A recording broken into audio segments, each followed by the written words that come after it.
Infertility है क्या? Infertility basically ये एक कॉम्बिनेशन है। उसके बाद भी कोई ज़रूरी नहीं है कि वो इनफर्टाइल हो। Any other challenge can be there, right? मैं तो सलाह देना चाहूँगी कि IVF फेल्ड वाले भी हमारे पास आए and they also got conceived naturally. इतना ज़्यादा इनफर्टिलिटी अब लोग ज़्यादा बोलते हैं या अब एक्चुअली में ज़्यादा है, और अगर ज़्यादा है तो इसके कारण क्या है? तो माइंडसेट बहुत ही इम्पोर्टेंट चीज़ होती है। आप कोई भी चीज़ स्टार्ट करो, ना कि सिर्फ इनफर्टिलिटी। इरेगुलर पीरियड्स को हमेशा वो इनफर्टिलिटी से जोड़ देते हैं कि भाई इरेगुलर पीरियड्स है तो इनफर्टाइल ही होगा। तो क्या ये एक्चुअली में सही है? सबसे बड़ा मिथ तो ये है कि जो भी ट्रीटमेंट होता है सबसे पहले वो होता है फीमेल्स के ऊपर, लेकिन मैं अगर स्टैट्स निकाल के देखूं तो it is 50% of the problems are from male. Hello everyone, नमस्कार। मेरा नाम तो शारिका शर्मा है और आप सबका आज एक और पॉडकास्ट के एपिसोड में मैं बहुत बहुत स्वागत करती हूँ। दोस्तों, आज हम एक दिल के बहुत करीब और आज की 21वीं शताब्दी की बहुत बड़ी प्रॉब्लम के बारे में बात करने वाले हैं और साथ ही साथ उसके समाधान के बारे में भी बात करने वाले हैं। हम बात करने वाले हैं इनफर्टिलिटी। जी हाँ, आज जो लेटेस्ट डेटा हमारे पास मौजूद है उसके अनुसार every third couple in India is infertile. इस समस्या को किस तरह से सॉल्व किया जा सकता है? इनफर्टिलिटी क्या होती है? रीजंस क्या हैं? क्या ये पहले भी हुआ करता था? और किस तरह से आप इस समस्या को समझ सकते हैं? आपके आसपास कोई इनफर्टाइल कपल है तो उसकी मदद कर सकते हैं। किस स्टेज पे हम IVF की ज़रूरत पड़ती है? क्या नेचुरली भी इन चैलेंजेस से बाहर आया जा सकता है? हमारे बीच दो एक्सपर्ट्स हैं जो कई सालों से बहुत कमाल का काम कर रहे हैं और न जाने कितने लोगों की मदद कर चुके हैं अपने ख्वाब पूरे करने में। जी हाँ, अपना बच्चा होना, अपनी संतान होना एक सपना है। न जाने कितने लोग आज जो पॉडकास्ट देख रहे होंगे उनका खुद का ये सपना होगा और वो स्ट्रगल कर रहे हैं इस जर्नी में। तो आज का ये पॉडकास्ट आप सभी के लिए बहुत यूजफुल होने वाला है। हमारे साथ हैं doctor Tahira Khalidi. She is a functional medicine expert and certified obs and gynae. And साथ ही साथ ताहिरा मैम बहुत अच्छी स्पीकर हैं और ताहिरा मैम के साथ मैम के हस्बैंड भी हैं जो उनके बिजनेस में भी उनके साथ पार्टनर हैं, को फाउंडर हैं, mister Syed Sajjad sir. Naturopathy कर चुके हैं और बायो एजुकेशन इंजीनियर भी हैं। बड़ा डेडली कॉम्बिनेशन है। हम बात करेंगे कैसे सर इस फील्ड में आए। ताहिरा मैम और सैयद सर को फाउंडर हैं हील 360 वेलनेस प्राइवेट लिमिटेड के, और इनके एक प्रोग्राम का नाम है SBH लाइफस्टाइल, जिसके बारे में भी आज हम बात करेंगे। तो जुड़े रहिए हमारे साथ और साथ ही साथ इस पॉडकास्ट के एंड में मैं आपको बताऊंगी किस किस के साथ इसे शेयर करना है। सबसे पहले मैं स्वागत करना चाहूँगी डॉक्टर ताहिरा और सैयद सर आपका। डॉक्टर ताहिरा, सबसे पहला सवाल मैं आपसे पूछना चाहूँगी, इनफर्टिलिटी है क्या? ये टर्म इतनी ज़्यादा सुनने के लिए मिल रही है और आजकल इससे जुड़े मिथ्स भी बहुत ज़्यादा हैं। कोई कपल 1 साल 2 साल तक अगर उनका बच्चा नहीं होता, लोग उनको इनफर्टाइल घोषित कर देते हैं। तो एक्चुअली में इनफर्टिलिटी क्या है? क्या ये फिजियोलॉजिकल प्रॉब्लम है, न्यूरोलॉजिकल प्रॉब्लम है? और आप किस तरह से लोगों के साथ डील करती हैं, मदद करती हैं इस चैलेंज से बाहर आने में? जी, ये बहुत इम्पोर्टेंट क्वेश्चन है क्योंकि इनफर्टिलिटी एग्जैक्टली होती क्या है हमें बराबर से कोई एक्सप्लेन नहीं कर पाता। जैसे ही शादी होती है तो पहली उम्मीद होती है कि खुशखबरी कब आएगी, और वहाँ से कपल पे एक प्रेशर पड़ जाता है। एंड वो प्रेशर के चलते हुए पहले तो खुशी होती है एंड देन बाद में वो खुशी स्ट्रेस में तब्दील हो जाती है। धीरे धीरे वो स्ट्रेस इतना बढ़ता जाता है कि कपल्स इतने डेस्परेट हो जाते हैं और ये मान लेते हैं कि शायद नेचुरली कंसीव करना हमारे लिए मुश्किल हो रहा है जी, या फिर हो जाएगा और IVF हमारा रिजॉर्ट हो सकता है। तो इनफर्टिलिटी बेसिकली ये एक कॉम्बिनेशन है। आपका स्ट्रेस ज़्यादा होना, प्रेशर पड़ना सोसाइटी की तरफ से, प्लस मेडिकल इश्यूज़ भी आना, कभी कभी हार्मोनल इश्यूज़, कभी मेटाबॉलिक इश्यूज़ जैसे कि इंसुलिन रेजिस्टेंस, डायबिटीज़ का होना, जी, कभी pressure. So I would like to add on this ma'am के ऊपर कि देखिए, सबसे पहले जब भी कपल एक ट्राई कर रहा है तो if they have tried for at least 1 year properly and if they are not able to conceive in जी, दैट 12 months, जी, तो तब उनको चाहिए कि जाके अपना डायग्नोसिस करवाएं। ठीक है। राइट? तो आप उससे पहले जैसे ही हम ट्राई कर रहे हैं 2 महीने 3 महीने और हम समझ लेते हैं हमको बच्चे नहीं हो रहे हैं, हाँ, पैनिक हो जाते हैं, जी, स्ट्रेस में आ जाते हैं, नए जी, नए चीजें स्टार्ट कर देते जी, हैं ट्राई करना। ऐसा नहीं करना चाहिए। 12 मंथ्स आप प्रॉपरली ट्राई करेंगे, उसके बाद अगर आपको कंसीव नहीं हो रहा है तो मतलब आपको हेल्प की जरूरत है। और कहाँ पे हेल्प की जरूरत है, क्या चीजें करेंगे, वो बेसिक से चीजें हैं कि आपका हस्बैंड का और वाइफ का दोनों का एनालिसिस करेंगे, सिर्फ एक का एनालिसिस नहीं करेंगे जी, यहाँ पे, क्योंकि ये कपल की प्रॉब्लम है। करेक्ट। राइट, ये सो दिस समझना इज ज़रूरी है। बहुत जरूरी जी, है। It is not a female problem जी, ओनली। जी, ठीक है, तो आप जब जाके 12 महीने बाद जाके आप टेस्ट करोगे हाँ तो जी, सीमेन टेस्ट करोगे, जी, आपका अल्ट्रासाउंड होगा फीमेल का, जी, और आपका हार्मोन टेस्ट जी, होगा, हार्मोन्स के टेस्ट जी, होंगे। जी, तब ये सारे चीजें अगर परफेक्ट हैं जी, तो आपका क्लियरली ये है कि आप अपनी स्लीप सही नहीं कर रहे हो, आप न्यूट्रिशन सही नहीं ले रहे हो, आपके बॉडी में हार्मोन के इम्बैलेंस, मतलब जी, स्ट्रेस ज्यादा होने की वजह से जो इश्यूज आते हैं, हुँ, डायरेक्ट इम्पैक्ट रिप्रोडक्टिव हेल्थ पे हो सकता है आपका। ओके, राइट, तो ये सब चीजों को पहले एनालाइज करिए, हुँ, उसके बाद जाके आप दूसरे चीजों में जाइए, जैसे कि लोग करवाते हैं ट्यूब टेस्ट या कोई बड़े सर्जरीज या ऐसे चीजों में पढ़ने से पहले पहले आपके बॉडी का एनालिसिस करिए। This correct. Is more important. तो डॉक्टर तायरा, मैं आपसे पूछना चाहूँगी, जैसे सैयद सर ने बताया, क्या 12 मंथ्स अगर किसी ने ट्राई किया इन केस और नहीं बच्चा हो पाता है, उसके बाद भी कोई ज़रूरी नहीं है कि वो इनफर्टाइल हो? Any other challenge can be there, right? It could be, हो सकता है दूसरा भी चैलेंज हो, लेकिन अगर हस्बैंड एंड वाइफ लगातार साथ हैं जी, एंड रिलेशनशिप मेंटेन कर रहे हैं और 12 महीने गुजर गए हैं, जी, तो मैं तो सलाह देना चाहूँगी कि इट्स मैंडेटरी कि आप बेसिक से टेस्ट करवा करा लो। लो। ऐसा ज़रूरी नहीं है कि आप इनफर्टाइल हैं, लेकिन अगर बेसिक से टेस्ट करवा लेंगे तो एक क्लियर पिक्चर मिल जाएगा आपको करेक्ट। कि किस चीज़ के ऊपर काम करना है। अगर आपकी रिपोर्ट नॉर्मल है, most of the time normal ही आएगी।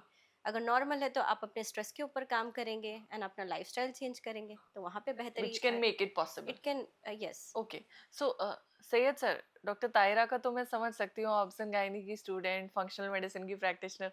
आप तो सर कंप्यूटर साइंस के स्टूडेंट थे, कैसे नेचुरोपैथी में आए, कैसे you came in this field और आप हेल्प कर रहे हैं कपल्स की, मतलब ये विषय कैसे बदल लिया आपने? So even she was not working into fertility thing, हाँ, टू बी वेरी जी, प्रिसाइज। जब हमारी शादी हुई तो तब उसके बाद थोड़े से इश्यूज इनको आए, जी, पीसीओडी के, ये सारे। तो हाँ, इतना बड़ा सिस्ट था कि डॉक्टर ने बोला surgery is the only option, and okay, she could not get up, वो उठ नहीं पा रही थी ओके, प्रॉपरली।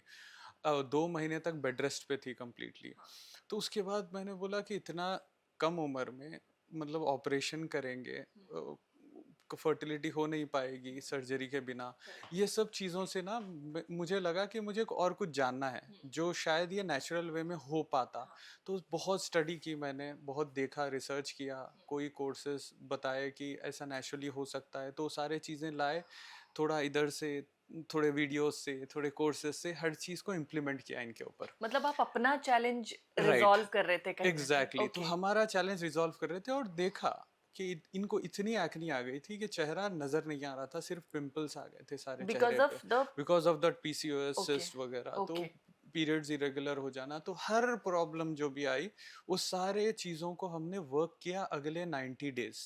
एंड 90 डेज में देखा सब चीज़ क्लियर, सिस्ट भी चली गई, she was able to walk कैसे? प्रॉपरली। उसके बाद ही हमने ये प्लान किया कि ये नेचुरल चीज़ों से हो सकता है वाओ, सारे चीज़ें।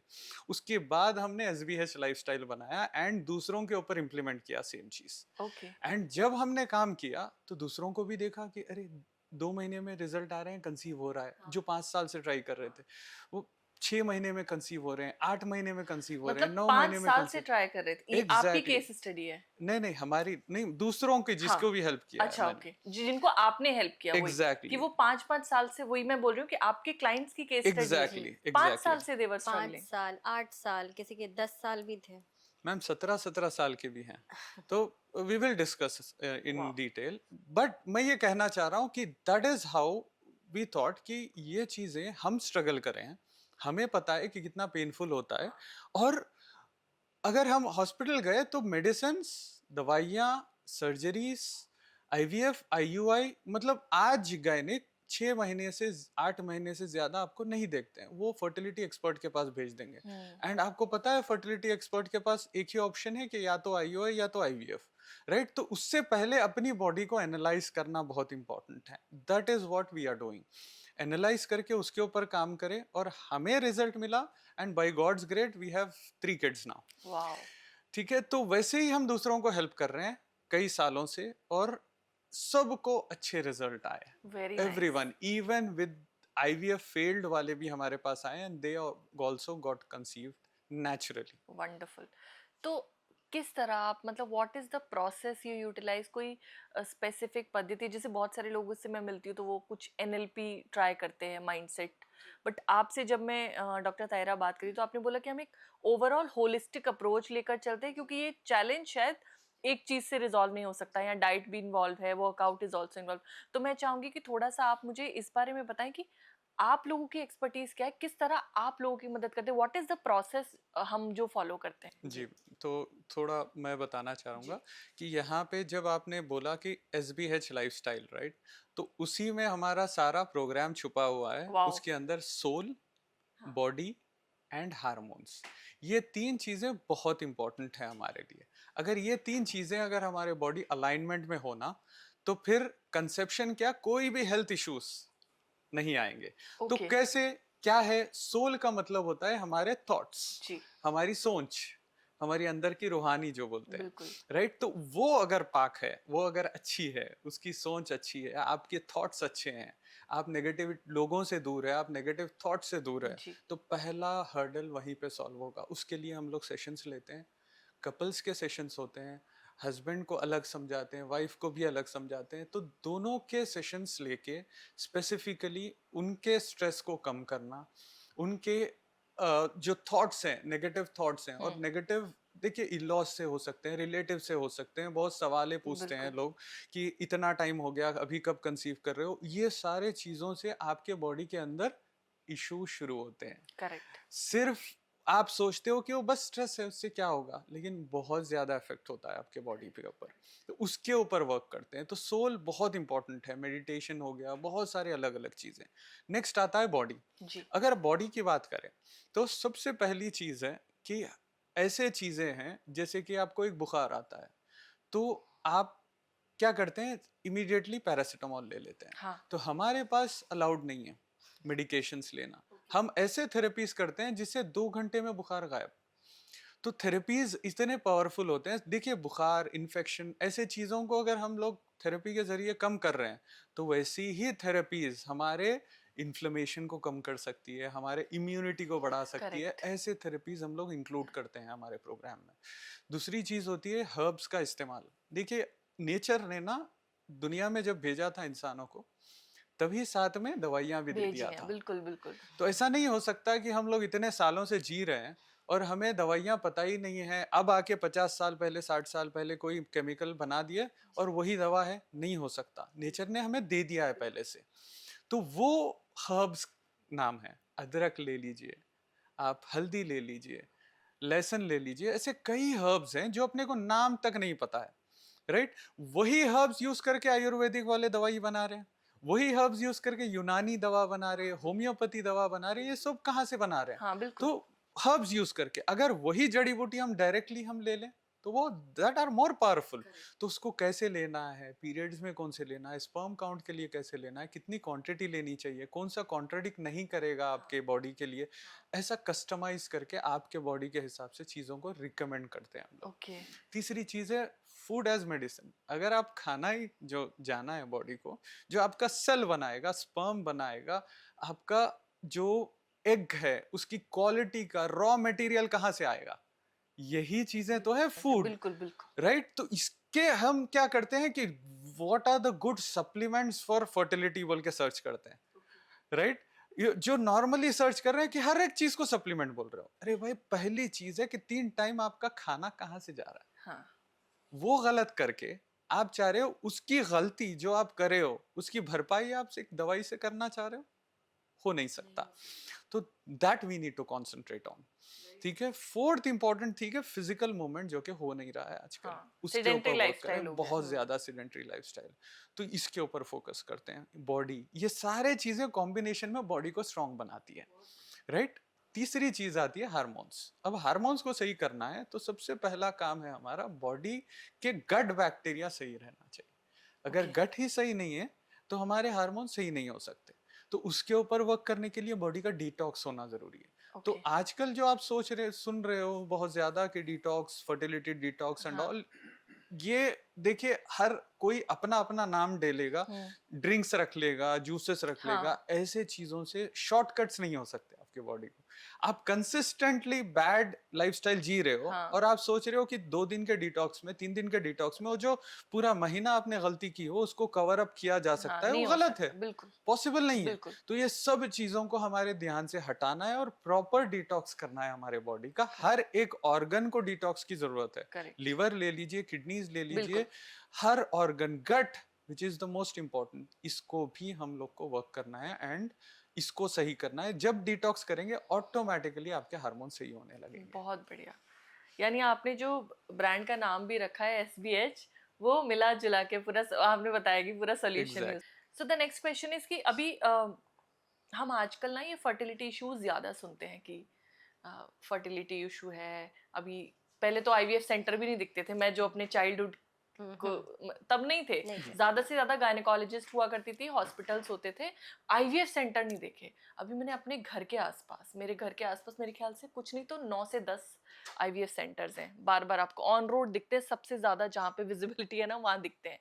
तो क्या ये ऐसा है कि पहले ये चैलेंज नहीं होता था, अब के लाइफस्टाइल, जैसे सैयद सर ने बताया कि आपके लाइफस्टाइल की वजह से है ये इतना ज्यादा इनफर्टिलिटी अब लोग ज्यादा बोलते हैं या अब एक्चुअली में ज्यादा है? और अगर ज्यादा है तो इसके कारण क्या है? मतलब अगर मैं मेजर आपसे 5 कारण पूछूं जो आपके क्लाइंट्स आते होंगे जिनको आप काउंसिल करते हैं, मदद करते हैं, वो टॉप 5 रीजंस क्या आपको दिखाई देते हैं? तो मैम देखिए, टॉप 5 ये बोलें आप या टॉप 10 बोलें, सब में कहीं ना कहीं रिलेशन है हाँ. कि आप अपनी जिंदगी कैसे जी रहे हो। बिल्कुल. ये बचपन से लेके अब तक की है। ये रिफ्लेक्शन ऐसा नहीं है कि अभी कुछ शुरू किया। अच्छा, मतलब आप चाइल्डहुड से कैसा सरवाइव कर रहे थे? एग्जैक्टली तो मतलब क्या चीजें ले रहे थे, क्या चीजें खा रहे थे। क्योंकि आजकल हम लोग देखेंगे तो बचपन से जब हम लोग शुरू हुए, सेरेलैक पे शुरू हो गए, मदर मिल्क छोड़ के हमने पाउडर्ड मिल्क शुरू कर दिया। तो कहीं से भी आप अगर रिलेशन निकालना चाह रहे हैं तो हमारा प्रोसेस्ड फूड का कंजम्पशन पीक पे चले गया है अभी, राइट। और हमारा जो स्ट्रेस लेवल वो हाई है, पहले के मुकाबले अभी बहुत ज़्यादा हाई है। अगर आप दूसरे चीज़ें लें, जैसे कि हमारा स्लीप कम हो गया है। हाँ, अब सब लेट नाइट एग्जैक्टली स्क्रॉलिंग करते हैं. राइट, लेट नाइट स्क्रोलिंग हाँ. करते हैं, देर से सोते हैं, जल्दी उठना पड़ता है ऑफिस के लिए या फिर ब्रेक लेके सोते हैं। नाइट जो शिफ्ट मेन भी टाइम बहुत हो गई है. हाँ. मेन टाइम जो सोने का होता है वहां पे हम सो नहीं रहे हैं, राइट। प्रोसेस फूड का कंजम्पशन ज्यादा हुआ है और फिजिकल एक्टिविटी बहुत कम हो गई है, करेक्ट. राइट। तो ये सब चीजें they are actually the reflection. आप ये नहीं बोल सकते कि ये लाइफस्टाइल प्रॉब्लम है, मेडिकल प्रॉब्लम है। दोनों को आमने सामने रख दीजिए, एक मिरर है, करेक्ट. राइट। दोनों का कॉम्बिनेशन मिलके हमारे साथ ये प्रॉब्लम क्रिएट कर रहा है अभी। करेक्ट. इसलिए शायद क्योंकि पहले लोग साइकिल्स यूज करते थे, पैदल ज्यादा चलते थे, पहले ये दिक्कतें इतनी देखने को कहाँ मिलती थी. पहले इनफर्टाइल कपल बहुत रेयर थे. अब तो मेरे को बहुत पुराना डेटा है, एवरी थर्ड कपल वाला हमने NCERT में पढ़ा है. अब तो पता नहीं सेकंड ना हो जाए. अब कह रहे हैं कि अभी और ज्यादा बढ़ेगी जैसे जैसे India is reaching towards the becoming the diabetes capital. Sugar बहुत ज्यादा है, इंसुलिन का इशू बहुत ज्यादा है, ब्लड प्रेशर का. तो बोल रहे हैं कि इनफर्टिलिटी के इश्यूज भी बहुत बढ़ेंगे. जी, exactly. Couples will face this और राइट. तो आप अगर डेटा देख लें, मेल इनफर्टिलिटी का अगर थोड़े साल पहले का डेटा देखें, male sperm count were much higher. हाँ. अभी पिछले कुछ डिकेड्स में male sperm count has reduced a lot. Again वही रीजंस है, स्ट्रेस एंड ऑल. तो बहुत सारे रीजंस हो सकते हैं मैम. वी कांट देखिए, एक स्ट्रेस ही बोल के पकड़ नहीं सकते हम लोग. पूरा लाइफस्टाइल हमारा खराब है. चाहे वो स्ट्रेस ले लीजिए, आपका स्लीपिंग हैबिट्स ले लीजिए, प्रोसेस्ड फूड ले लीजिए, alcohol consumptions and all, partying, आपका स्मोकिंग. तो एवरी सिंगल थिंग ये सारे चीजें मिल के साथ में प्लास्टिक यूज ज्यादा हो रहा है हाँ, आजकल, ये nano right, plastics nano plastics and all, testicles में तक प्लास्टिक मिल रहे हैं हम आपको टेस्ट करें तो ऑब्वियसली दिस विल अफेक्ट। और रही बात कि पहले को अब को डिफरेंस, ये मेन इंपॉर्टेंट आपका क्वेश्चन था। देखिए पहले भी होते थे इनफर्टिलिटी केसेस, लेकिन पहले बताता नहीं था कोई, जाते नहीं थे डॉक्टर के राइट पास, पॉइंट। अपने पास ही घर पे ही रहते थे और कई साल बाद उनको हो जाता था कंसेप्शन, हाँ, करेक्ट राइट। पेशेंस था पहले के लोगों में और ये चीजों को बताना ज्यादा सही नहीं समझते थे, जाते करेक्ट थे डॉक्टर गायनोकोलॉजिस्ट के पास, थोड़ा करेक्ट। इलाज करवा लेते थे। लेकिन अभी दे आर नॉट वेटिंग, दे, अभी मैं प्लान कर रही हूँ 2 महीने हुए मुझे कंसीव नहीं हो रहा है, I will go to doctor, immediately जा रहे हैं डॉक्टर के पास, राइट। तो इसीलिए उनका जो पेशेंस लेवल है कम होने की वजह से वैसे ही डिमांड ज्यादा हो गया। वो डिमांड ज्यादा होने की वजह से hospitals, IVF centres and all भी ज्यादा हो गए, क्योंकि हमको चाहिए जल्दी चीजें, करेक्ट करेक्ट। राइट। मुझे, आप गायनिक के पास जा रहे हो, गायनिक क्या कर सकती है, दवाइयां देगी ओव्यूलेशन के 1 महीना 2 महीने, अब उससे ज्यादा अगर होगा तो भाई जाओ फर्टिलिटी के पास, वो लोग करवाएंगे आईयूआई आईवीएफ। तो आपके पास भी पेशेंस लेवल कम है, प्लस डिमांड आ गया, तो ऑब्वियसली सेंटर्स तो बनेंगे। तो करेक्ट उस वजह से सेंटर्स बढ़ना शुरू हो गए, पैसा भी है लोगों के पास, ऐसा करेक्ट। नहीं कि 2-3 लाख नहीं डाल सकते, डाल देंगे, तो इस वजह से भी ज्यादा बड़े हैं। दोनों कॉम्बिनेशन है, we can't blame one thing कि फर्टिलिटी केसेस ज्यादा हैं ज्यादा, अवेयरनेस भी ज्यादा हो। हाँ, करेक्ट। अगर कोई जब जब लोग आपके पास आते हैं, तो जैसे आपने बताया कि हम बातचीत भी करते हैं, तो फिजिकल रीजन है, फिजियोलॉजिकल रीजन है। आपने अपने ब्रांड के नाम में भी रखा है सोल थॉट्स। माइंडसेट का कितना बड़ा रोल है कॉन्सेप्शन में, मेल के या फीमेल के दोनों के?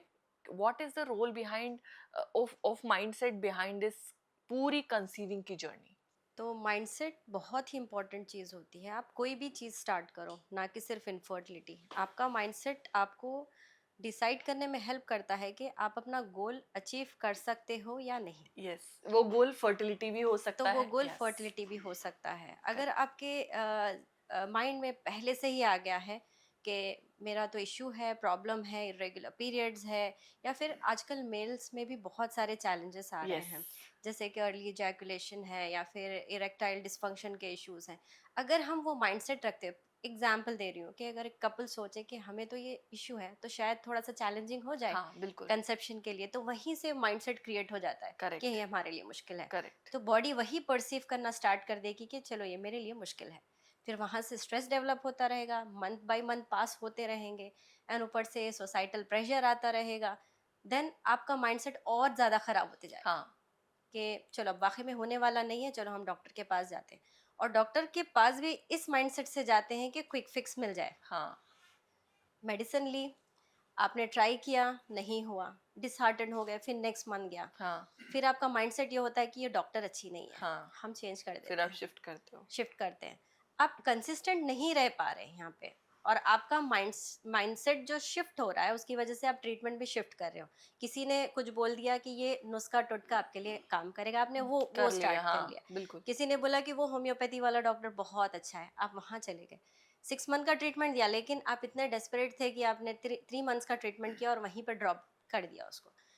देन आपने बोला कि नहीं होने वाला है। मेरे सामने जिसकी शादी हुई थी उसको बच्चे की गुड न्यूज़ आ गई है, तो अभी नहीं होगा, हम फर्टिलिटी एक्सपर्ट के पास जाएंगे।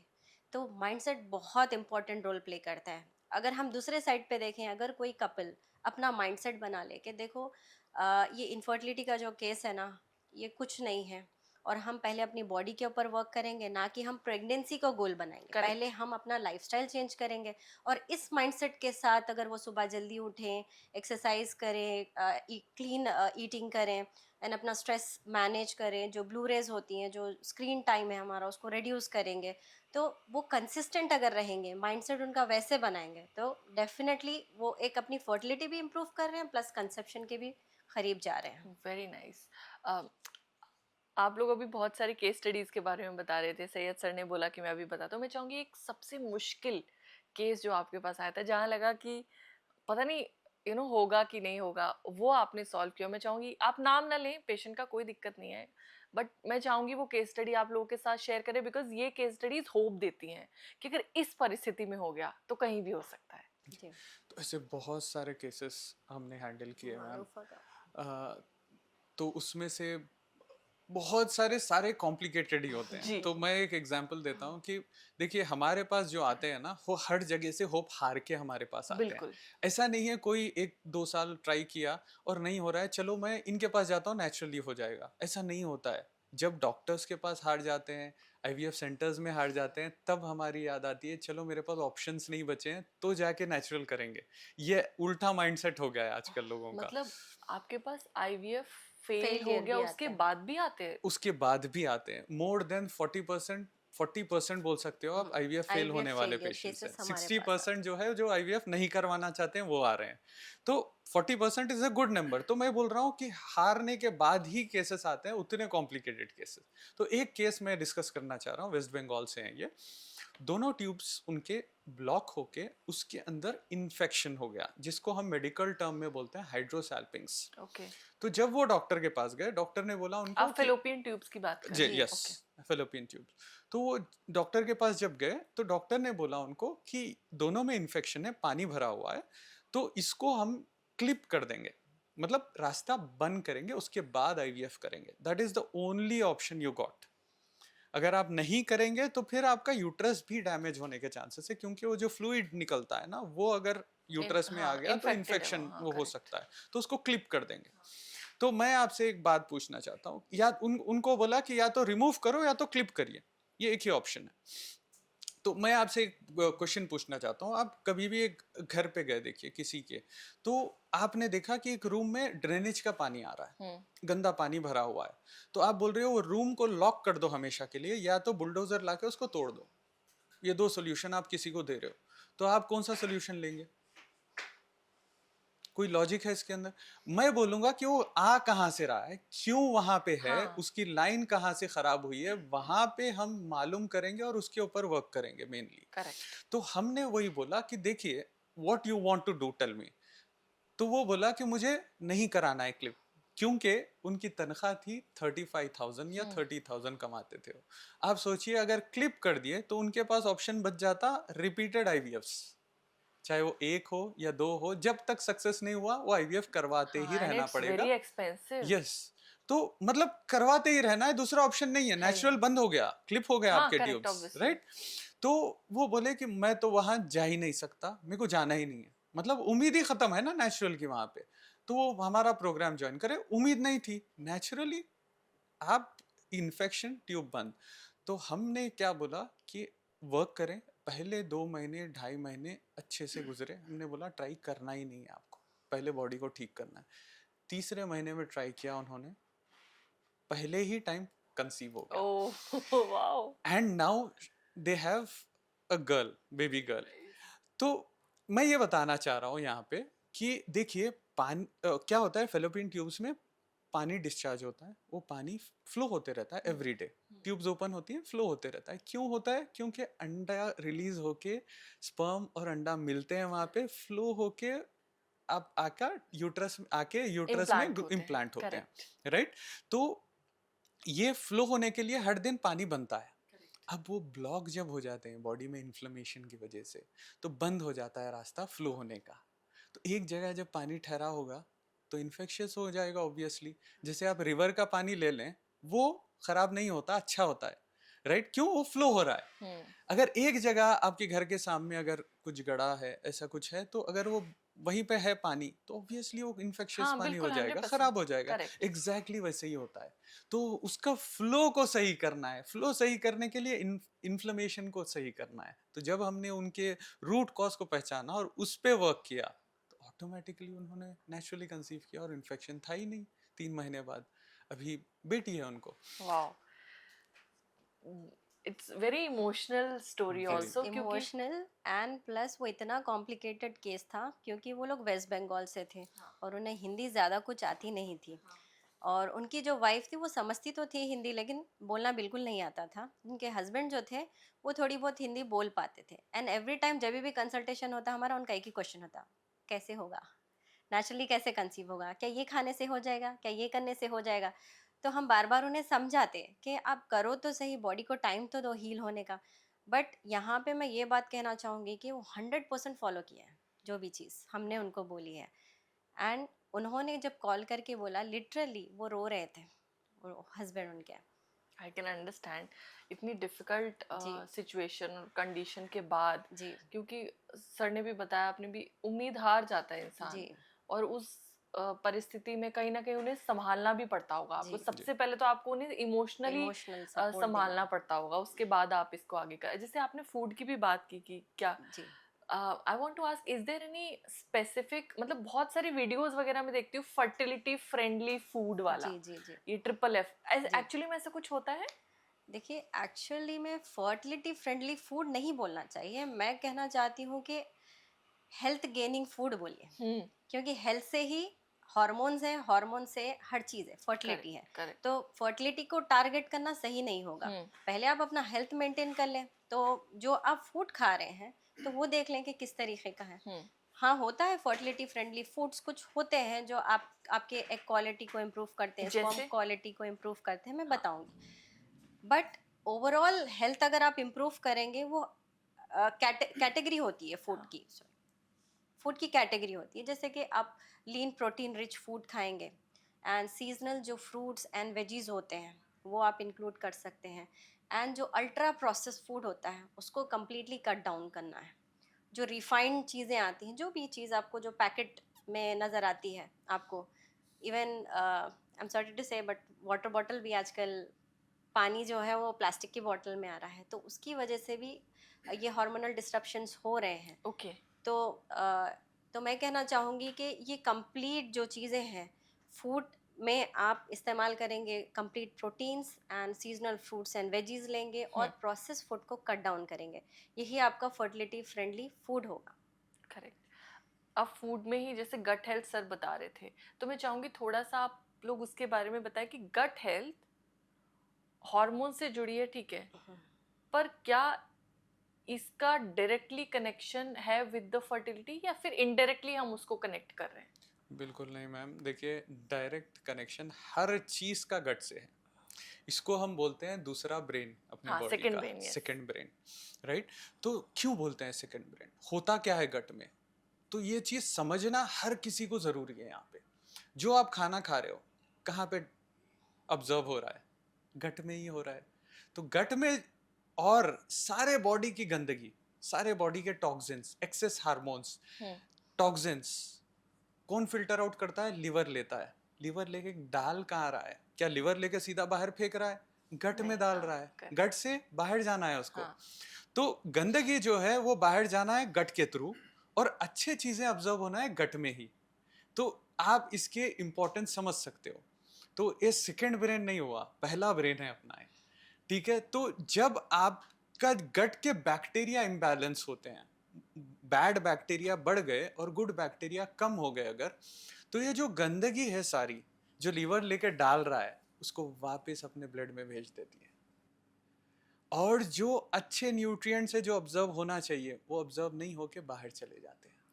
जब इतना इम्पोर्टेंट पार्ट है अपने बॉडी का, जब उसको जो एक क्वालिटी के लिए जो न्यूट्रिएंट चाहिए वो नहीं मिल रहे हैं और टॉक्सिन्स जा रहे हैं एग के पास, स्पर्म के पास टॉक्सिन्स जा रहे हैं, हाँ, तो ऑब्वियसली उसका इफेक्ट होगा ना। तो it is not about only reproductive health, it is about overall health. Correct, तो हम इसको सिर्फ फर्टिलिटी के लिए डायरेक्ट इम्पैक्ट नहीं, हर चीज के लिए डायरेक्ट इम्पैक्ट हो सकता है। बॉडी में इन्फ्लेमेशंस बढ़ा सकता है, इन्फेक्शंस बढ़ा सकता है, आपकी इम्यूनिटी को घटा सकता है। ये सब करेक्ट, चीजें इंपॉर्टेंट है आपके रिप्रोडक्टिव हेल्थ के लिए। Correct, correct. तो जो मैं समझ पा रही हूँ आप दोनों की बात से, आप फर्टिलिटी में हेल्प तो कर रहे हैं, मगर आप बात करें ओवरऑल हेल्थ की, कि उसको सिंगल अगर आप टारगेट करोगे तो वैसा नहीं होगा। आपको ओवरऑल अपनी हेल्थ पे काम करना पड़ेगा। अगर वो सब सेटअप है, ठीक है, तो आपकी फर्टाइल हेल्थ भी ऑलरेडी ठीक होगी। ये मैं ये समझ पा रही हूँ। Okay. देखिए टारगेट तो हम डायरेक्टली रिप्रोडक्टिव हेल्थ को ही करते हैं, लेकिन आप अगर ये बोलें कि मुझे ना बच्चा पैदा करना है, बट मेरा जो थायराइड लेवल है वो चलेगा, दवाई खा रही हूँ मैं, ये ओव्यूलेशन दूसरे चीज़ों के लिए मैं दवाई ले रही हूँ, वो चलेगा, उसको कुछ मत करना, वो ठीक है, ये चीज ठीक कर दो, तो पॉसिबल नहीं है। नहीं पॉसिबल है, इंटर रिलेटेड है सब। इंटर रिलेटेड है। हम समझते हैं कि आंख के डॉक्टर दूसरे होते हैं, स्टमक के डॉक्टर दूसरे Correct. होते हैं। इसका मतलब ये नहीं है कि बॉडी कनेक्टेड नहीं होती है, हर चीज एक दूसरे से कनेक्टेड है। करेक्ट तो एज ए होलिस्टिक बॉडी हमें देखना चाहिए।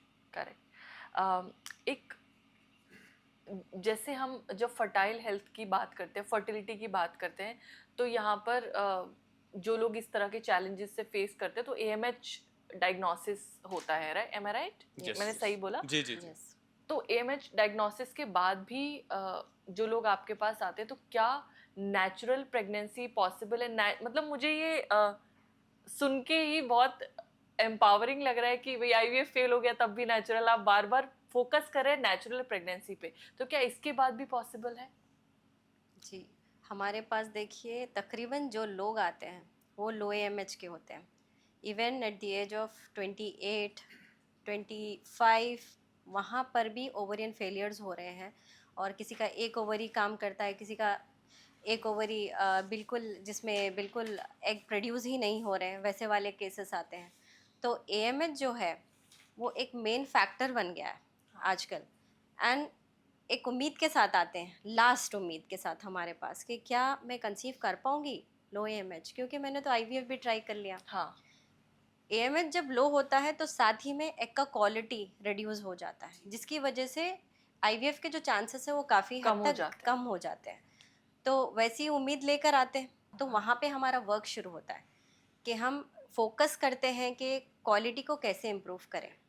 अगर हम क्वालिटी को इम्प्रूव कर लें, इट डजेंट मैटर कि आपका AMH बहुत लो है, 0.02 है, 0.01 है, हाँ इट डजेंट मैटर। अगर आपने वो क्वालिटी मेंटेन कर ली है की, तो कंसेप्शन बहुत जल्दी हो सकता है। क्योंकि जो एनवायरनमेंट है आपकी बॉडी का, जहाँ पे यूट्रस में एम्ब्रियो का इम्प्लांट करना है, अगर हमने उसको ठीक कर लिया, हार्मोन्स बराबर कर लिया, और हाँ। आपका जो एग का क्वालिटी है उसको इम्प्रूव कर लिया, हाँ प्लस आपकी पार्टनर की जो मेंटल हेल्थ है हाँ जब तक इतना डिप्लीट हो गई थी, जो हाँ। इमोशनली ड्रेन्ड आउट हो गए थे, हाँ। अगर हमने उसको ठीक कर लिया और एक 3 महीने का, एटलीस्ट 3 महीने का एक कंडीशन दे दिया कि चलो आप अच्छे से फॉलो करो एंड देन हम उसके बाद ट्राई करेंगे, तो हाँ। हमने देखा कि तकरीबन 60 to 70% ऑफ द केसेस में लोगों ने कंसीव किया है wow with low AMH। Wow. तो कितना होना चाहिए ये AMH नेचुरल? देखिए AMH का कोई एक डेफिनेट वैल्यू नहीं होता, ओके ठीक है। ज़रूरी नहीं है कि AMH का अगर जो वैल्यू है वो हाई है, पर से क्या 5 है 6 है तो हाँ आप खुश हो जाएं और हाँ बोलें कि देखो मेरे पास बहुत ज़्यादा एग्स हैं। हाँ क्योंकि अगर AMH आपका 12 16 17 बताएगा तो बुरी बात हो गई ना, हाँ क्योंकि आपको PCOS का प्रॉब्लम है। ओके जितना ज़्यादा हाई AMH रहेगा हाँ मतलब कि आपको उतना ज़्यादा PCOS का प्रॉब्लम है, ओके इंसुलिन रेजिस्टेंस का प्रॉब्लम है। ओके एंड जितना ज़्यादा लो AMH रहेगा इसका मतलब है कि आपका एग का क्वालिटी ख़राब हो रहा है, डिक्लाइन हो रहा है। ओके तो एक डेफिनेट नंबर नाम की कोई चीज़ नहीं होती, हाँ it is just a value जो आपको बताता है कि आपकी बॉडी में अंडे लगभग कितने हैं, एग्जैक्टली नहीं हाँ बताता कि डिप्लीट हो रहे हैं, करेक्ट अभी जल्दी से प्लानिंग कर लो, करेक्ट ठीक है। तो एज सच कोई डेफिनेट वैल्यू नहीं होती है एमएच की। करेक्ट। तो जनरली जिनकी लो AMH होती है वो फर्टिलिटी एक्सपर्ट्स के पास जब जाते हैं तो जी। उन्हें IVF ही जी वो लोग बताते हैं कि अब यही ट्राई कर सकते हैं अगर लास्ट होप है तो। मेरा क्वेश्चन है कि लो AMH के अलावा और कौन से रीजंस हैं जिनकी वजह से लोग IVF में जाते हैं, और IVF में आजकल हमें फेलियर्स भी बहुत ज़्यादा देखने के लिए मिल रहे हैं, तो उसके क्या कॉमन रीजंस हैं? तो देखिए, बहुत इम्पोर्टेंट चीज़ है कि लो एमएच के अलावा कोई भी केस में हाँ जब इंसान थोड़े साल ट्राई कर लेता है तो वो हाँ डेस्परेट हो जाता है और सीधा आईवीएफ के लिए चले हाँ जाता है। करेक्ट तो ये समझना बहुत ज़रूरी है कि आईवीएफ कौन से चीज़ों में काम आ सकता है जी आपको, कौन से चीज़ों में काम नहीं आ जी सकता। तो उसके लिए एक हार्ड एंड फास्ट रूल है कि पहले जब आईवीएफ आया था, हाँ वो आया था प्रॉब्लम ऑफ हार्डवेयर, जिसमें दो प्रॉब्लम्स होते हैं, हार्डवेयर एंड सॉफ्टवेयर। ठीक है, अगर अगर इंजीनियरिंग की बात करूं हाँ इंजीनियरिंग तो आ गई राइट, थोड़ी थोड़ी एग्जैक्टली। तो हार्डवेयर का मतलब होता है जैसे पार्ट्स, फिजिकल पार्ट्स हाँ जो भी होते हैं बिल्कुल उसमें प्रॉब्लम आ गई बिल्कुल तो आप जाते हो। सॉफ्टवेयर का प्रॉब्लम आया तो आईवीएफ उसके लिए नहीं था जब वो करेक्ट आया था। बिल्कुल ठीक है, तो जैसे हार्डवेयर का प्रॉब्लम मतलब कि ट्यूब बंद है, हाँ अब यहाँ से स्पर्म जाएगा कहाँ जाएगा, जगह नहीं है जगह नहीं है, ट्यूब बंद है। हाँ तो क्या करते हैं, अंडा अंदर से निकालते हैं, हाँ स्पर्म को मिलाते हैं, हाँ दोनों को डाल देते हैं ठीक है। अंदर। वो उसमें तो कुछ होता है ना, जिफ्ट होता है, गिफ्ट होता है, 2 3 4 होते जी हैं। जी। जी। तो अंडा निकाला, हाँ स्पर्म को लिया, हाँ दोनों को मिलाया, हाँ एम्ब्रियो बनाया, हाँ। आपके यूट्रस में डाल दिया। इम्प्लांट। तो इसमें ठीक दिख रहा है आपको कि अरे भाई ट्यूब, रास्ता बंद है, हाँ ऑब्वियसली मेरे पास वो एक रीजन है। हाँ। तो ये रीजन की वजह से आईवीएफ पहले आया था। ठीक है। लेकिन अब क्या कर रहे हैं कि फॉर एनी रीजंस, कुछ भी रीजन हो, आप आईवीएफ के लिए चले जा रहे हैं, विच इज नॉट राइट। देखिए अब आपको है पीसीओएस प्रॉब्लम, इरेगुलर पीरियड्स हैं, सिस्ट बनते हैं, बॉडी का सारा हार्मोन इम्बैलेंस है, इंसुलिन रेसिस्टेंस है, इतना एनवायरनमेंट का प्रॉब्लम है, घर साफ ही नहीं है, आप बोल रहे हो मैं जबरदस्ती करके मेहमान को लाऊंगा, रस्सी बांध के रखूंगा 9 महीने तक, पॉसिबल ही नहीं है, राइट? तो घर साफ कब करोगे फिर? करेक्ट। तो घर साफ करना जरूरी है। तो चाहे वो पीसीओएस प्रॉब्लम हो, चाहे वो आपका फाइब्रॉइड्स के प्रॉब्लम हो, चाहे एंडोमेट्रियोसिस हो, दूसरे कोई भी लो एएमएच का प्रॉब्लम, ये सब प्रॉब्लम्स को आपको डायरेक्टली नहीं जाना है, एनवायरनमेंट को ठीक करना है। जब हमने देखा कि इवन ट्यूब्स जो कि हार्डवेयर प्रॉब्लम है, उसको भी हमने ठीक नेचुरली कर सक रहे हो, तो फिर सॉफ्टवेयर प्रॉब्लम क्यों ठीक नहीं कर सकते? तो हर एक चीज, मैक्सिमम चीजें आप नेचुरल अप्रोच से ठीक कर सकते हो। हैं। जब आपने ये सब चीजें कर ली और लास्ट रिजॉर्ट है कि कुछ नहीं कर पा रहे हो अभी, तब आपके लिए आईवीएफ है। लेकिन आजकल हम बहुत जल्दी आईवीएफ में चले जा रहे हैं, जिसकी वजह से बहुत हार्मोनल इंजेक्शंस वगैरह, ये सारे चीज़ों से एक बॉडी को आप बता रहे हो कि आप नेचुरली नहीं कर सकते हो, फोर्सफुल कर सकते हो बोल के, जिसकी वजह से आपको स्ट्रेस वाली चीज भी गो थ्रू करनी पड़ रही है, राइट? क्योंकि आप सोचते हो कि आईवीएफ मतलब कि ये best and the best gold standard माना जाता है फर्टिलिटी में। जब वही मैं फेल हो गई तो मतलब मैं दूसरा कुछ भी नहीं कर सकती, मोरल डाउन हो गया है कंप्लीटली आपका। तो इसकी वजह से आपका नेचुरल कंसेप्शन पे भी भरोसा उठ जाएगा, उठ जाता है। तो इसीलिए मैं चाह रहा हूँ कि try everything first, last resort रखिए आईवीएफ। करेक्ट, मतलब नेचुरली जहाँ तक हो सकता है वहाँ तक ट्राई। और आपने तो बताया कि इतने मुश्किल मुश्किल केसेस सॉल्व हुए हैं, तो नेचुरली पॉसिबल है काफ़ी हद तक, अगर लोग इस चीज़ को समझ जाएं। तो ये जो फालतू सर्जरीज करनी पड़ रही हैं लोगों को, वो उससे बच सकते हैं, because nobody wants to go on that way, but लोगों को अवेयरनेस नहीं। और congratulations and thank you to you people कि आप लोग कैमरा के सामने आकर इन चीज़ों के बारे में बात कर रहे हैं, लोगों की हेल्प कर रहे हैं। आपने तो सर पूरा करियर शिफ्ट कर लिया, ma'am was also in some other department, और आप लोग की हेल्प कर रहे हैं। ऐसे विजनरी लोग जब आते हैं ना, तो लोग जुड़ते हैं आपसे। मैंने जितनी देर बात करी थी, मैं सुन रही थी, आप बार बार बता रहे थे कि हमने ये सीखा, फिर हमने काम किया, फिर हमने सीखा, तो वो लर्निंग प्रोसेस भी दिखाई दिया। ये एक बहुत मुझे लगता है कि इम्पॉर्टेंट है इस तरह के क्रूशियल सेगमेंट में, क्योंकि यहाँ तो इंसान सारी उम्मीद हार के, दुख तकलीफें लेके ही आ रहा है, नोबडी इज हैप्पी, और आप वापस उन्हें खुश करके भेज रहे हैं, तो ये बहुत बड़ी बात है। एक और सवाल है, ये मिथ होता है खासतौर से महिलाओं में कि इरेगुलर पीरियड्स को हमेशा वो इनफर्टिलिटी से जोड़ देते हैं कि भाई इरेगुलर पीरियड्स है तो इनफर्टाइल ही होगा। तो क्या ये एक्चुअली में सही है, या कुछ और भी रीजंस होते हैं इसके? जी, तो इरेगुलर पीरियड्स का मतलब हमेशा इनफर्टिलिटी नहीं होता, और रेगुलर पीरियड्स का मतलब हमेशा फर्टिलिटी नहीं होता। ठीक है, ज़रूरी नहीं है कि आपके पीरियड्स रेगुलर हैं तो आप फर्टाइल हो, जल्दी से कंसीव कर लो। काफ़ी केसेस में पीरियड्स तो रेगुलर होते हैं लेकिन स्टिल स्ट्रगल करते हैं कंसेप्शन के लिए। तो वो एक बहुत बड़ा मिथ है कि मेरे पीरियड्स इरेगुलर हैं तो मैं कंसीव नहीं कर पाऊंगी, बहुत बड़ा मिथ है। हाँ, ये एक इंडिकेशन है बॉडी का, जो बॉडी आपको बता रही है कि समथिंग इज गोइंग रॉन्ग, यहाँ पे कुछ गलत चल रहा है, उसको ठीक कर लो। करेक्ट। अब आप वो सिम्टम को लेकर इतने सीरियस हो जाते हो कि वो सिम्टम को ठीक करने की कोशिश करते हो। जैसे कि आपका पीरियड टाइम पे नहीं आ रहा, आपने मेडिसिन ले ली, फिर से पीरियड आ गया, आप उसमें खुश हो गए। लेकिन ये साइकिल कब तक चलेगी? मैं हमेशा यही बोलती हूँ, कब तक चलेगी cycle? First month, second month, third month, कब तक? आपको कुछ ऐसा करना है जिसमें आपकी बॉडी जो सिग्नल दे रही है कि यहाँ कुछ ठीक नहीं चल रहा, आप उसको ठीक कर लो, ताकि वो जो पीरियड पैटर्न है आपका 30 डेज साइकिल, 28 डेज साइकिल, जो भी साइकिल है, वो पैटर्न प्रॉपरली फॉलो हो सके। तो ये बहुत बड़ा मिथ है कि इरेगुलर पीरियड्स अभी भी आते हैं कि कंसेप्शन ही नहीं होता। हमारे पास तो एक केस आया था, बहुत ही एस्टॉनिशिंग केस था वो। पीरियड ही नहीं आते थे बिना पिल के, बिल्कुल पीरियड नहीं आते थे। वो आए हमारे प्रोग्राम में एंड तकरीबन 5 मंथ्स हो गया था, पीरियड ही नहीं आया था।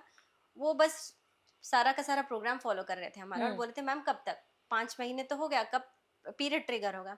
मैं बोलते जा रही थी कि देखो हमेशा आप टैबलेट लेते थे, पीरियड आता था, लेकिन कंसेप्शन तो नहीं होता था ना, तो एक बार आप ट्राई कर लो, थोड़ा सा कंसिस्टेंट और थोड़ा सा पेशेंस रखो। एंड उन्होंने किया, एंड लकीली 6 मंथ में उनको पीरियड आया, एंड देन 7th मंथ में वो कंसीव कर गए। वंडरफुल।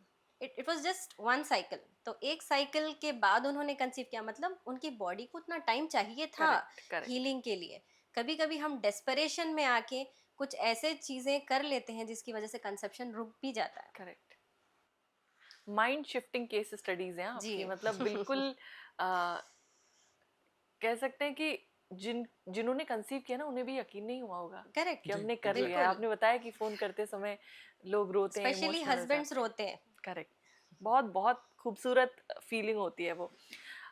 अभी हमने एक मिथ और बस्ट किया ऑलरेडी पीरियड्स का। मैं चाहती हूँ एक और कोई मिथ जो लोगों के माइंड में होता है रिगार्डिंग फर्टिलिटी, वो आप हमारी ऑडियंस के साथ शेयर करें और उस मिथ को बस्ट करें, क्योंकि इस सिचुएशन में ना सबसे ज़्यादा लोग मिथ से ही पीछे हैं, उनके अंदर अवेयरनेस नहीं है। तो कोई एक और मिथ जो आपने कॉमनली सुना हो वो मैं चाहूँगी कि आप बताएं। Okay. जी, तो मैं बोलना चाह रहा हूँ कि सबसे बड़ा मिथ तो ये है कि जो भी ट्रीटमेंट होता है सबसे पहले वो होता है फीमेल्स के ऊपर, लेकिन मैं अगर स्टैट्स निकाल के देखूँ तो it is 50% of the problems are from male and 50% problems are from female. Okay. तो जब भी इनफर्टिलिटी का केस आता है that is a couple problem, it is not a female problem. Valid point. तो 2 साल मैंने देखा, 2 साल तक इलाज हुआ पूरा वाइफ के ऊपर। 2 साल के बाद जब ट्रीट सिर्फ एक सिंपल सीमेन एनालिसिस किया और उसमें प्रॉब्लम निकला मेल का। मेल। तो ऐसे कई केसेस हमारे पास आते हैं। वो बोलता है कि मेरे थोड़े लोग बोलते हैं मेरी पहली शादी थी, एक बच्चा था, तो अब दूसरी शादी हुई तो इसके अंदर ही प्रॉब्लम है, और मेल टेस्ट भी नहीं करवाता भाई। तो इट इज हाईली पॉसिबल कि पहला बच्चा हुआ उसके बाद आपको प्रॉब्लम आई, चले, हाँ करेक्ट। जैसा फीमेल को भी आती है, हाँ सेकेंडरी इनफर्टिलिटी होती है, हाँ तो उसको भी आती है कि दूसरे बच्चे में प्रॉब्लम होती है, हाँ। राइट। तो वैसे ही मेल में भी हो सकती है। तो दोनों का प्रॉपर ट्रीटमेंट होना बहुत जरूरी है, और Correct. कभी मत समझिए कि ये फीमेल की प्रॉब्लम, ये दोनों की प्रॉब्लम है। Correct. You are as a team. तो Correct. ये मिथ बहुत जरूरी है ब्रेक करना। करेक्ट। ये ऐसा मत सोचिए कि अरे मैं क्यों जाऊं, मैं क्यों टेस्ट करूं, ये सारे चीजें पुराना जमाना था और जी छोड़ देना चाहिए जी। हमें। एजुकेटेड हो गए हैं, करेक्ट अवेयरनेस क्रिएट हो रही है, तो करेक्ट। सबसे पहले हम दोनों मिलके जाएंगे, हम दोनों टेस्ट करवाएंगे। बिल्कुल। यहाँ से आपका सारा फर्टिलिटी का जर्नी चेंज हो जाता है, बहुत बढ़िया। सपोर्ट हो जाता है आपकी वाइफ को कि हाँ भाई मेरे साथ मेरा हस्बैंड ठहरा है। खाया। यहाँ से आधा प्रॉब्लम आपका सॉल्व होगा। जी क्योंकि आप अगर सोच रहे हो कि मेरे बातों से क्या होता है, मैं जो बिहेव करता हूँ उससे क्या होता है, ये सब चीज़ों से क्या होता है, तो मैं बता दूं कि यही चीज़ों का इफेक्ट होता है आपकी वाइफ पे करेक्ट। या आपके ऊपर। स्ट्रेस, एंजाइटी या थॉट्स आपके, नेगेटिविटी, ये Correct. सब चीज़ें डायरेक्टली इम्पैक्ट कर रही है। इनडायरेक्टली नहीं बोल रहा हूँ मैं, डायरेक्टली। करेक्ट। जब आप एक मूवी देख रहा था मैं, उसमें क्या करता है कि एक हीरो क्या करता है, विलन को ग्लूकोज का इंजेक्शन लगा देता है और उसमें बोलता है कि ये मैंने वायरस दे दिया है तुम्हें, अगर इसका एंटीडोट मैंने 2 मिनट में तुम्हें नहीं दिया, तुम वो बात नहीं बताए अगर कि मेरी बेटी कहाँ पे है, तो अगर इसका एंटीडोट नहीं दिया 2 मिनट के अंदर, यू आर डेड। एंड जैसे ही वो लगाता है उसकी तबीयत खराब होने लगती है, वो पसीने जाते हैं उसके, सांस ले नहीं पाता है, मतलब ऑलमोस्ट मरने पे रहता है। तो उसके बाद वो जवाब दे देता है कि आपकी बेटी यहाँ पे है, आप जाके ले लो। उसके बाद अब एंटीडोट तो दे के जाओ, वो बोलता है वो ग्लूकोज के इंजेक्शन का मैं क्या एंटीडोट दूं, तो उसको जब जाके ठीक होता है। रियलाइज तो होता है। आप समझिए कि आप थॉट से क्या कर सकते हैं, ये सब कर सकते हैं, सारे हार्मोन्स रिलीज हो जाएंगे, सारे चीजें हो जाएंगे, बहुत बड़ा इफेक्ट होगा आपके बॉडी पे। रिलेशनशिप्स, स्ट्रेस, ये सब चीजें आपके बॉडी को अच्छा करती हैं या पूरा खराब करती वंडरफुल। बहुत अच्छी लर्निंग थी और मतलब I don't have words to explain. बहुत कमाल का काम कर रहे हो आप लोग, आपकी केस स्टडीज, आपकी बातें, आपकी क्लैरिटी। आपसे तो मैं एक्सपेक्ट कर रही थी डॉक्टर तायरा, सैयद सर से मेरा एक्सपेक्टेशन नहीं था इस लेवल का क्लैरिटी की। हार्मोन्स पता है, how the female reproductive system works वो पता है, what are the challenges. You guys are doing a great job. बहुत अच्छा आप लोग काम कर रहे हो। वो सब दिख रहा है आपकी केस स्टडीज में, आपके वर्क में, जितना लोग आपको प्यार दे रहे हैं, it was a very I opening conversation for me. मैंने बहुत सारे डॉक्टर्स से बात की है, बहुत सारे लोगों से, फर्टिलिटी एक्सपर्ट से बात की है। नेचुरल प्रोसेस पे इतना रुझान और इतना काम मैंने तो अभी तक नहीं देखा कि कोई कर रहा है, क्योंकि अब मॉडर्न टेक्नोलॉजीज आ गई हैं, लोग नेचुरल चीज़ों पे बात नहीं करते, उन्हें लगता है कि यही समाधान है। तो आप एक नई पहल लेकर आ रहे हैं, कॉन्ग्रेचुलेशंस फॉर दैट। और मैं चाहूँगी कि इस मुहिम से जितने ज़्यादा लोग जुड़ सकते हैं वो जुड़ें। इस पॉडकास्ट को करने का डॉक्टर ताहिरा का, सैयद सर का इंटेंशन ही सिर्फ ये था, जब मैंने उनसे पूछा कि आपको क्यों करना है, तो उनका इंटेंशन ही ये था कि लोगों की मदद करनी है, कपल्स की हेल्प करनी है। उन्होंने एक किताब भी लिखी है आप लोगों की मदद करने के लिए। तो मैं चाहूँगी कि आप ज़्यादा से ज़्यादा इस पॉडकास्ट को लोगों के साथ शेयर करें, जो उन मेंटल ब्लॉकेजेस को फेस करें, जो सोशल प्रेशर को फेस करें, जो अभी भी ये सोच रहे हैं कि हमने आईवीएफ भी ट्राई कर लिया, सारी चीज़ें ट्राई कर ली, नहीं हो रहा है। डॉक्टर ताहिरा, सैयद सर अभी भी एक होप है आप लोगों के लिए। तो मैं चाहूँगी कि आप सभी लोग इस पॉडकास्ट पे बहुत प्यार दें, और मैं चाहूँगी कि मैं सर की और मैम की सारी डिटेल्स डिस्क्रिप्शन में डालूँगी। कोई डाउट है, कोई सवाल है, सबसे पहले आइए और पूछिए, उसमें कोई पैसा नहीं लगता। कंसल्ट कीजिए, अपनी बात को कहिए, क्योंकि बहुत सारे लोग इन सब चीज़ों के बारे में बात नहीं करते हैं। तो मैं चाहूँगी कि आप सभी लोग खुल के बात करें, पहला कदम लें। और डॉक्टर ताहिरा ने, सैयद सर ने सब कुछ छोड़ के हम जैसे लोगों के लिए ये पहल शुरू की। हमें नहीं पता किसके जीवन में ये समस्या है, बात करें, लोगों के साथ शेयर करें, इस पॉडकास्ट को उन तक भेजें। अगर आप उनसे खुलकर बात नहीं कर सकते तो कम से कम ये पॉडकास्ट शेयर करें, और ज़्यादा से ज़्यादा इसको बढ़ावा दें। आप में से किसी भी इंसान की लाइफ में फर्टिलिटी रिलेटेड चैलेंजेस हैं, कॉन्सेप्शन रिलेटेड चैलेंजेस हैं, क्लैरिटी ले, मैम से जुड़े, सर से जुड़े, उनके प्रोग्राम में आए, क्योंकि उन्होंने प्रोसेस को इतना आसान बना दिया है। कोई ऑपरेशन नहीं, कुछ नहीं, नेचुरली अपने माइंड पे, सोल पे, बॉडी पे काम कीजिए। फर्टिलिटी नहीं, ओवरऑल हेल्थ भी अच्छी हो जाएगी। तो बहुत बहुत शुक्रिया doctor Tahira, thank you, Syed sir, thank you thank so you so बहुत मच। अच्छा मच। लगा आपसे बात करके। और मैं सेम, चाहूँगी कि ज़्यादा से ज़्यादा लोग इस पॉडकास्ट को देखें, शेयर करें और आपसे जुड़ें, थैंक यू, क्योंकि ये पहल बहुत सारे लोगों की उम्मीदें तो पूरी करती ही है, मगर उनकी ज़िंदगी भी बदल देती है। तो thank you so much for being here. Thank you so. ये था हमारा आज का पॉडकास्ट डॉक्टर ताहिरा और सैयद सर के साथ। अगले किसी पॉडकास्ट में मिलेंगे, किसी और कहानी के साथ, कुछ और बातों के साथ और कुछ और एक्सपर्ट्स के साथ। तब तक के लिए धन्यवाद।